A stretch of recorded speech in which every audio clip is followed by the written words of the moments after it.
In this video, I'm going to talk about the three main contingencies you can expect to see when you're searching for a house, looking to buy a house and protect yourself, or what to expect when you're selling your house. Right after this. Hey everyone, welcome to Minneapolis Living. I'm Nick Sundahl with Acta Homes of Keller Williams Classic Realty Northwest.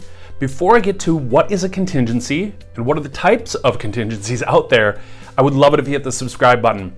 When you're there, ring the bell. That way you're alerted every time I upload new content each week.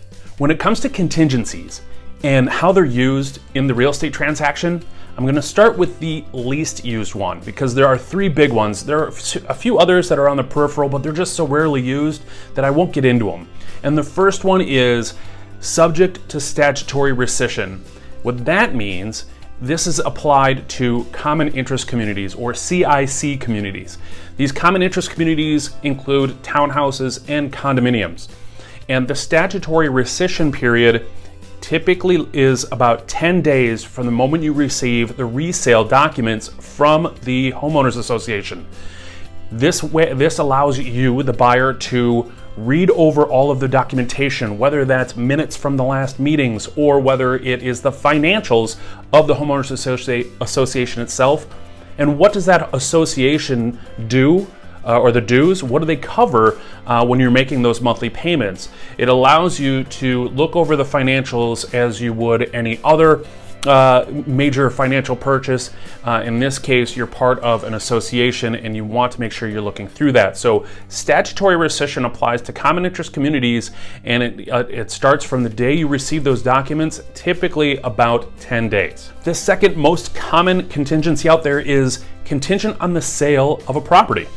So if you are a homeowner and you're looking to sell your property, but you found a house that you already want to purchase, you can make that offer contingent on the sale of your property. Because most honestly, people need the money that they're going to be getting out of the sale of their house to go purchase the next one. So depending on the market, a seller may or may not accept your contingent on the sale of your house, or it depends on where you are in the dominoes. Maybe they need to sell their house to go buy another one as well. And if that's the case, they might be less likely to accept an offer such as that.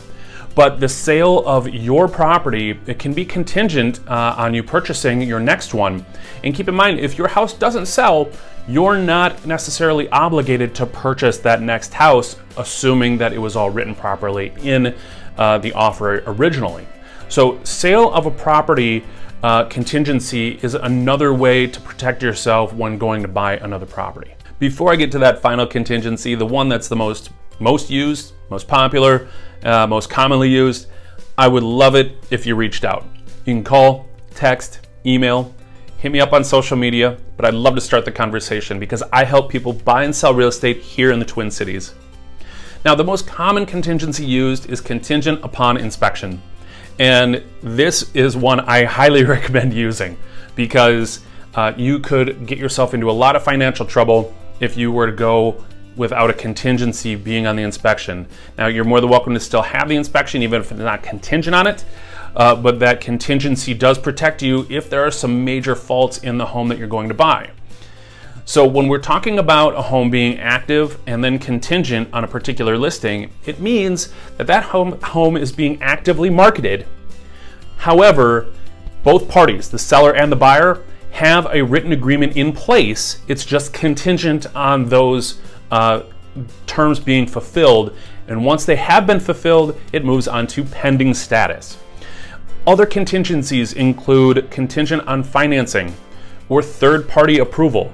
That third-party approval could be a relocation situation or it could be a bank-owned property. So there are many contingencies out there for buyers to use and for sellers to expect to see when they come through on offers. And any one of them can be used for a buyer to withdraw their offer if they don't like what they see in that contingency period.